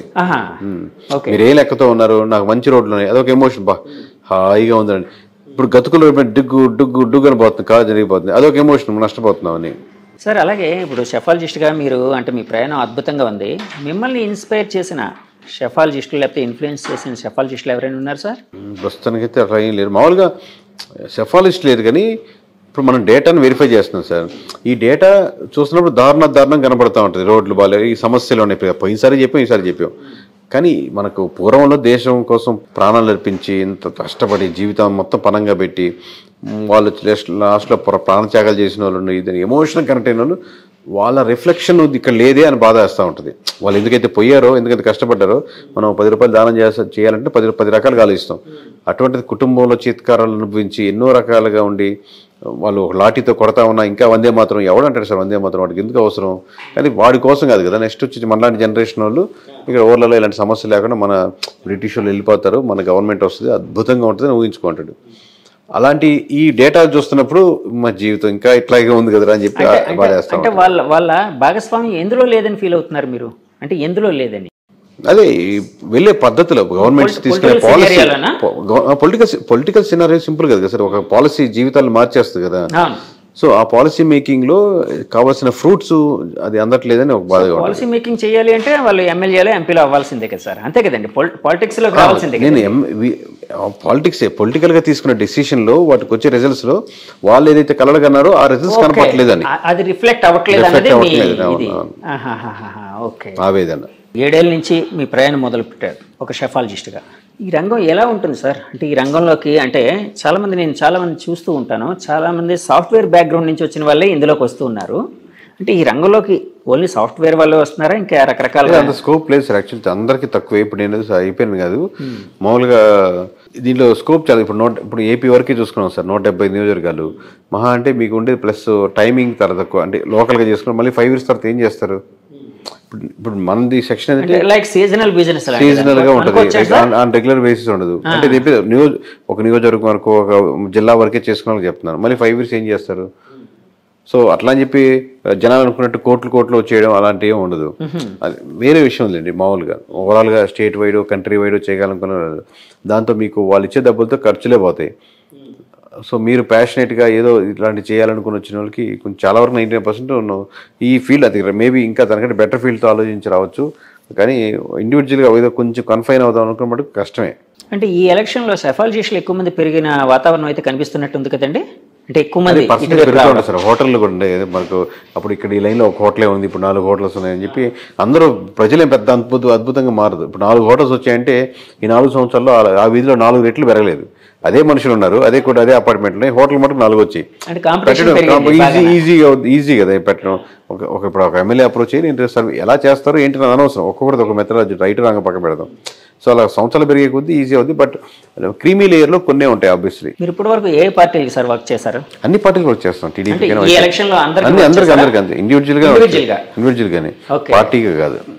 ఎవరికైనా పార్టీ పరంగా ఏమైనా చేసిన సందర్భాలు చేయలేదు. ఏ పార్టీ వాళ్ళైనా మాకు చేయించండి ఇట్లా అంటే ఆ పార్టీలో ఉన్నటువంటి ముఖ్య నాయకులు ఏదైనా అడుగుతాను అనుకుంటే ఇన్ఫర్మేషన్ వాళ్ళకి చెప్తుంటాం, కానీ ఆ పార్టీకి అసోసియేట్ ఏం చేయలేదు. ప్రశాంత్ కిషోర్ గారు అంటే అప్పుడు తెలుగు రాష్ట్రాల్లో చేశారు, తర్వాత బీహార్, ఇంకా రకరకాల బెంగాల్, వెస్ట్ బెంగాల్, ఇంకా రకరకాల ప్లేసులకు వెళ్ళారు కదా. అలాగే మీకైనా ఆలోచనలు ఉన్నాయి? అది ఆబ్వియస్లీ చేస్తాం సార్. మామూలుగా చిన్న ఎమోషనల్ డిఫరెన్స్ ఉంటుంది, కానీ ఒక స్టేట్కి మిగతా నెంబర్స్ అన్ని సేమ్ ప్యాటర్న్లో ఉంటాయి చేసే పద్ధతి. ఇప్పుడు మీరు తమిళ్లో ఇంటర్వ్యూ చేయాలంటే ఓన్లీ భాష డిఫరెన్స్ చెప్తే ఎలా అడగాలి, ఎలాంటి క్వశ్చన్ అడగాలి, ఎమోషన్ అన్ని ఒకటే ఉంటుంది. సో లాంగ్వేజ్ ఒకటే బ్యారియర్ కదా. సో అట్లాగా చిన్న ఇబ్బందులు ఉంటాయి. బట్ అక్కడ లోకల్ టీమ్ని మనం ఇన్వాల్వ్ చేసుకొని వాళ్ళతో వెళ్తే ఎక్కడైనా చేయొచ్చు ఇండియా మొత్తం మీద. భారతదేశం అనేది వసుదైక కుటుంబం అంటారు. అంటే డిఫరెంట్ పీపుల్, రకరకాల లాంగ్వేజ్ పీపుల్ ఉన్నా కూడా వాళ్ళ ఎమోషన్ అనేది కనెక్ట్ చేస్తూ ఉంటుంది భారతదేశాన్ని. సో అందుకే ముందుకు వెళ్ళగలుగుతుందని చాలాసార్లు చెప్తూ ఉంటారు కదండి. నేను దీన్ని అంటే మీకు పొలిటికల్ సినారియోలో అడుగుతున్నాను. భారతదేశంలో ఓటరు అంటే రకరకాల ప్రదేశాల్లో ఇందాకలు అన్నారు కదండి, ఒక్కొక్క చోట ఒక్కొక్క ఓటరు రకరకాల సమస్యలు లేకపోతే రకరకాల ఆలోచనలు, రకరకాల డెవలప్మెంట్ కోరుకుంటూ ఉంటాడు ఇలాగని. కానీ వీళ్ళందరినీ కనెక్ట్ చేసే ఏదైనా అంశం ఏదైనా ఉందండి భారతదేశం పరంగా చూసుకోవాలంటే ఓటర్ని? భారతదేశమేనా? మరి అలాంటప్పుడు ఇండియా కూటమి గెలవడానికి అంటే కొంచెం పుంజుకోవడానికి అదే కారణం అంటే అనుకోవచ్చా? అట్లా ఉండదు సార్. ఇండియా I.N.D.I.A అది ఇండియా కాదు కదా. ఇండియా వేరు, ఇండియా అనే ఎమోషన్ వేరు. అది ఇండియా కూటమి రేపు పొద్దున గెలవచ్చు ఓడవచ్చు, అట్లా కదా. ఇండియా పేరుని పెట్టుకున్నాను కానీ ఇండియా కూటమికి ఎక్కువ వేద్దామని, భారతీయ జనతా పార్టీలో భారతీయ ఎక్కువ ఉందని భారతీయ జనతా పార్టీకి వేయడం కానీ, జనసేనలో సేన ఉందని సేనకి వేద్దామని అట్లా ఉండదు. వేయాలనుకుంటే వేస్తారు, పేరు ఏదైనా సరే. సార్ ఇప్పుడు మీరు ఒక సెఫాలజిస్ట్గా రాజకీయాలు అన్నీ పరిశీలిస్తూ ఉంటారు కదా సార్, పరిశీలిస్తారు సార్? పరిశీలిస్తాం అందరినీ. సో మోదీ గారు మేనియా అంటే వాళ్ళు 400 సీట్లు అన్నారు. సో చాలా తక్కువ వచ్చాయి, 290+ ఏదో సంథింగ్ ఏదో వచ్చాయి. సో అలా కావడానికి కారణం ఏంటంటారు సార్? ఒక సెఫాలజిస్ట్గా మీ ఆలోచన ఏంటి, విశ్లేషణ ఏంటి? అదే ఆబ్వియస్గా థర్డ్ టర్మ్ కాబట్టి వ్యతిరేకత ఉంటుంది. అలాగే 2 times టర్న్ చేస్తున్నారు కాబట్టి ఇంకా వాళ్ళు పుంజుకుంటున్నారు. అట్ ది సేమ్ టైం రకరకాల కాంబినేషన్ వచ్చాయి. ఆ సబ్జెక్ట్ మనం నేషనల్ వేరే టాపిక్ పెడదాం. బట్ ఓవరాల్గా జనరలైజ్ చెప్పాలంటే ఈ ప్రధానమైన అంశాలు ఏంటంటే, ఆబ్వియస్గా బీజేపీ ఉన్న కోర్ ఓటు బ్యాంకింగ్లో బీజేపీ పడేదంతా బీజేపీ ఓట్ బ్యాంకింగ్ కాదు. బీజేపీ కోర్ ఓటర్స్ ఉంటారు. At the same time Congress మటుకు రాకూడదు అనుకునే దానికి ఇమీడియట్గా కనపడే ఆల్టర్నేటివ్ ఉండేవాళ్ళు ఉంటారు. అలాగే ఇండివిజువల్గా ఎంపీ క్యాండిడేట్లు వాళ్ళు సొంతంగా తెచ్చుకునే ఓట్ బ్యాంకింగ్ 5% 10% ఉంటుంది. ఇలా మొత్తం మీద కాంబినేషన్, కానీ ఆ కాంబినేషన్ తగ్గుతూ ఉందన్నమాట. సార్ నా లాస్ట్ క్వశ్చన్, ఒక సెఫాలజిస్ట్గా మీరు ఆలోచిస్తూ ఉంటే 2029కి అంటే యాక్చువల్గా చంద్రబాబు గారు అంటే 75 ఏళ్ళు చాలా అంటే నవ యువకుడిలా పోరాడారు, చాలా గొప్పగా పోరాడారు. సో వ్యతిరేకులు కూడా ఆయన ఫైటింగ్ స్పిరిట్ని చాలా మెచ్చుకుంటూ ఉంటారు. సో 80 ఏళ్ళు వచ్చేస్తాయి ఆ టైంకి, అంటే నెక్స్ట్ ఎలక్షన్కి. సో ఆ సమయంలో ఒక యంగ్ బ్లడ్ అనేది అవసరం, ఒక యంగ్ లీడర్స్ అనేది అవసరం. ఇప్పుడున్న యంగ్ లీడర్స్లో పవన్ కళ్యాణ్ గారు అండ్ లోకేష్ గారు టీడీపీ, పవన్ కళ్యాణ్ గారు జనసేన. వీళ్ళిద్దరిలో ఎవరి భవిష్యత్తు బాగుండే అవకాశం ఉండొచ్చని ఒక సెఫాలజిస్ట్గా ఊహిస్తున్నారు? ఊహాజనితమైన ప్రశ్న. అదే సార్, అందుకే వాళ్ళ చేతిలో ఉంటుంది. కానీ ఇప్పటి నుంచి ఎటువంటి నిర్ణయాలు తీసుకుంటారు, ఇద్దరిలో ఎవరి భవిష్యత్తు బాగుంటుందంటే ప్రజలు అంటే ఇప్పుడు ఆల్రెడీ హీరో అన్నంత మాత్రం హీరో కనెక్షన్ ఎక్కువ ఉంటుందని, లేకపోతే రామారావు ఫ్యామిలీ నుంచి కాబట్టి లోకేష్ ఎదిగిపోయేదానికి ఆస్కారం ఉంటుంది, అలా ఉంటుంది. ఈ రోజు డే 1 నుంచి మీరు అబ్జర్వ్ చేస్తారు. Now you're going to MLA. First time ఎమ్మెల్యేగా అసెంబ్లీలో అడుగు పెడుతున్నారు యాజ్ ఎమ్మెల్యేగా. ఎందుకంటే రామారావు మనోడు కావచ్చు, లేకపోతే సీఎం కొడుకు కావచ్చు, లేకపోతే ఇతను హీరో కావచ్చు, ఎవరైనా కావచ్చు, పక్కన పెడితే ఇప్పటి నుంచి మీరు ఎలా బిహేవ్ చేస్తారు, ఎలా ఉంటుంది, ఎలా ఎమోషనల్గా జనాలు కనెక్ట్ చేసుకుంటారని బట్టి మీరు వాళ్ళని ఓడించి మీరు ముందుకు వెళ్ళడం అనేది ఉంటుంది, ఆస్కారం ఉంటుంది. అంతేగాని మామూలుగా ఓవరాల్గా హైపోథెటికల్గా చెప్పలేదండి. వైసీపీ వాళ్ళు మళ్ళీ పుంజుకోవాలంటే ఏం చేస్తే బాగుంటుంది సార్? స్టిక్ అవ్వాలి. ఫస్ట్ లీడర్షిప్ ఫస్ట్ ధైర్యం ఇవ్వాలి. అయిపోయింది. మనకు 30% ఓట్ బ్యాంకింగ్ ఉంది. 130 మంది నిలబడ్డారు. మనకు ఇంకో 10-15% పెంచుకునేదానికి 20% పెంచుకునేదానికి ఆస్కారం ఉంది. పెంచుకోవడానికి ఏం చేయాలంటాం? అదే ఫస్ట్ ఇదే చెప్పాలి. నమ్మకం కలిగించాలి. ఓట్ బ్యాంకింగ్ ఉంది కదా, నమ్మకం కార్యకర్తల్లో కలిగించాలా, ప్రజల్లో కలిగించాలా? వాళ్ళు ఇద్దరికి. దాంట్లో కార్యకర్తలు అనేవాళ్ళు వాళ్ళకి అనుసంధానం మధ్యలో ఉంటారు. కార్యకర్తలకి కలిగించాలి, జనాలకి నమ్మకం కలిగించాలి. కలిగిస్తున్నప్పుడు జనాలకు నమ్మకం వస్తున్నప్పుడు కార్యకర్తలు ఇంకొంచెం ఎక్కువ పనిచేస్తారు. ప్రజలు నమ్మకం మీరే అంటే నాకు ఓట్లు వేసిన వాళ్ళే కదా ప్రజలు. అంటే ఇతని పర్స్పెక్టివ్లో, జగన్మోహన్ రెడ్డి గారి పర్స్పెక్టివ్లో మీరు నిలబడద్దు, ఓట్లు వేసిన వాళ్ళు నిలబడద్దని చెప్పాలి కదా. మీరు అపోజిషన్ వేసిన వాళ్ళు నిలబడద్దని చెప్పాల్సిన అవసరం లేదుగా. జగన్మోహన్ రెడ్డి గారికి పక్కన పెట్టి పవన్ కళ్యాణ్కి ఓట్లు వేసినట్టు మీరు బాధపడద్దు అని అనలేం కదా. సో ఈయనకు ఓట్లు వేసిన వాళ్ళు రిప్రజెంట్ చేస్తూ అందరిని మీటింగ్ పెట్టలేము. కాకపోతే జనరల్గా స్టేట్మెంట్స్ ఇవ్వగలుగుతారు. వాళ్ళకి చెప్పి వాళ్ళకి మోటివేట్ చేసి ఇది ఫర్దర్ ప్లాన్స్ అని ఎక్స్ప్లెయిన్ చేసి ఒక్కొక్క స్టెప్ బై స్టెప్గా మరి చేసుకోవచ్చు. సార్ మీరు ఇప్పుడు 2019లో మీరు చెప్పింది జరిగింది అంటే సిమిలర్ ఆల్మోస్ట్ యాక్యురేట్గా వచ్చింది. అలాగే 2024లో కూడా వచ్చింది. ఆ ఫిగర్స్ అంటే యాక్చువల్గా మామూలుగా మీరు ఒక సెఫాలజిస్ట్గా ఒక శాస్త్రీయ పద్ధతిలో చేస్తూ ఉన్నారు, ఒక నెంబర్ చెప్తారు.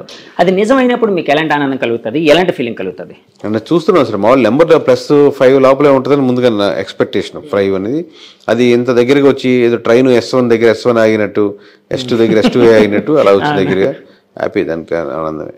అంటే మనం ఎంత బాగా చేసామని కాన్ఫిడెన్స్ అయినా బూస్టప్ అవుతుందా? కాన్ఫిడెన్స్ మామూలుగా పెద్ద డిఫరెన్స్ లేదు సార్. మామూలుగా అలాగే ఉంది కానీ ఓకే చిన్న నెంబర్ వచ్చి ఆగింది కదా అనేది ఒకటి అంతే. టూ మచ్ ఎక్సైట్మెంట్ ఏం లేదు, టూ మచ్ బాధ లేదు.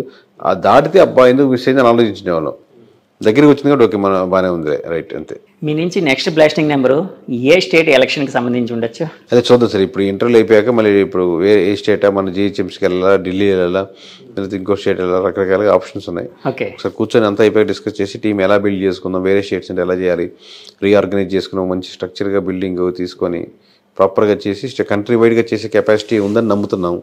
ఇంకొంచెం స్ట్రెంగ్స్ కావాలి దానికి, ఈ లెవెల్కి సరిపోదు. ఒక ఆర్గనైజేషన్ స్ట్రెంత్ లాగా చేసుకొని ఇంకా పొలిటికల్ అకాడమీని ఒకటి స్టార్ట్ చేస్తున్నాం. కేకే పొలిటికల్ అకాడమీ చేద్దాం అనుకుంటున్నాం. అంటే ఏంటి సార్ పొలిటికల్ అకాడమీలో ఏముంటుంది? అంటే ఇప్పుడు సడన్గా వచ్చేసి ఎమ్మెల్యే అవుదాం అనుకున్న వాళ్ళు, లేదా ఆ ఫ్యామిలీస్ నుంచి వచ్చిన వాళ్ళు, లేదా బయట వాళ్ళు కానీ వాళ్ళు మాట్లాడడం రాదు, లేదా సరిగ్గా కాన్ఫిడెంట్గా మాట్లాడలేదు, లేదా ఇలా మీలా ఇంటర్వ్యూ క్వశ్చన్స్ చేస్తున్నప్పుడు ఎక్కడి నుంచి స్టార్ట్ చేయాలి, ఎక్కడ ఎండ్ చేయాలని, అలాగే వాళ్ళు ఆ జిల్లా నియోజకవర్గ సమీకరణాలు ఏంటి, పరిస్థితులు ఏంటి, సమస్యలు వెళ్ళినప్పుడు ఏ కమ్యూనిటీతో వెళ్ళినప్పుడు ఎలా బిహేవ్ చేస్తే బాగుంటుంది, అలాగే కంట్రీ గురించి ఏదైనా ఒక నాలెడ్జ్ ఉంటే బాగుంటుంది, ఇంటర్నేషనల్ అఫైర్స్ గురించి కొంచెం నాలెడ్జ్ ఉంటే బాగుంటుంది. ఇలా ఓవరాల్గా ప్యాకేజ్ లాగా కెమెరామ్యాన్కి చిన్న కెమెరా ట్రైనింగ్ లాగా స్టార్టింగ్ ఇనిషియల్ ఎలా పట్టుకోవాలి, బేసిక్ థింగ్స్ లాగా. ఇక్కడ మనం లీడర్లు కాదు కానీ లీడర్ అయ్యేదానికి కావాల్సినటువంటి స్కిల్ సెట్ని కొంచెం పెంచేటట్టు ఒక 21 days ప్రోగ్రామ్ లాగా చేస్తే దానికి ఇప్పుడు అందులో ఫ్రంట్ ఫేస్ లా ఉండి చేయాలని ఒక థాట్ దాన్ని చేస్తున్నాం. ఎప్పుడు రూపుదాల్చొచ్చు అదే ఇంకా మనం ఎప్పుడు అనుకుంటే అప్పుడే, బట్ ఈ ఇంటర్వ్యూస్ అన్ని పెట్టుకుని డిస్కషన్ చూస్తున్నాం సార్. ఇప్పుడు మీ టీంలో ఎంతమంది ఉన్నారు సార్? ఇప్పుడు మా team overall 30 members, but elections అయిపోయినాయి కాబట్టి కొంతమంది తగ్గించుకొని కొంతమంది సరిగ్గా చేయని వాళ్ళని పక్కన పెట్టు. 30 members యాక్టివ్ గా ఉండేవాళ్ళు. అది కాకుండా ప్రతి జిల్లాకి అవుట్ సోర్సింగ్ వాళ్ళు 30 members, ప్రతి జిల్లాకి వేరే వాళ్ళు లేదా స్లీపర్ సెల్స్, వీళ్ళంతా నేను నా టీం కాదు కదా, వాళ్ళు ఇండివిజువల్స్, వాళ్ళ టీమ్స్. అది బట్ మీరు అడిగిన కోర్ నా టీం కాబట్టి. అంటే మీరు సర్వేయింగ్ విషయంలో వేరే వాళ్ళ మీద కూడా ఆధారపడుతుంటారు, వేరే సంస్థల మీద ఆధారపడతారా? ఇంకా చెప్పింది సార్, ప్రతి ఆర్డర్ని అవుట్ సోర్సింగ్ కూడా చేస్తాం. వాళ్ళు ఇచ్చిన రిపోర్ట్ కూడా తీసుకుంటాం. ఒకసారి ఉప్పు కారం లాగా వేరే అవుట్ సోర్సింగ్ కూడా. ఇదేంటంటే ముందు మన 3 leaders మనమే, ఎక్స్ట్రా లేయర్ కూడా ఒకరేమో మనం తప్పు చేసాము, మన గ్రూప్లో పోతున్నామో, మనకు ముసుగులో ఉన్నాము, అందుకని వేరే సంబంధం లేకుండా ఇక్కడ చేపిస్తాం. సార్ థ్యాంక్ యూ అండి. మళ్ళీ నెక్స్ట్ బ్లాస్టింగ్ నెంబర్ కోసం వెయిట్ చేస్తుంటాం మీ దగ్గర నుంచి. వ్యూవర్స్ చూసారు కదండి, ఇది కేకే గారు అనగానే యాక్చువల్గా ఆయన అసలు పేరు చాలా మందికి తెలియదు. ఆయన అసలు పేరు కిరణ్ కొండేటి గారు. సో కిరణ్ కొండేటి గారు అలియాస్ కేకే గారు. సో ఆయన అంతరంగం, ఆయన మనతో చాలా విషయాలు పంచుకున్నారు. ఈ ఇంటర్వ్యూ మీకు నచ్చితే మా ఛానల్ లైక్ చేయండి, కామెంట్ చేయండి, షేర్ చేయండి, సబ్స్క్రైబ్ చేయండి. Thank you very much. Signing off me Jagadish. By.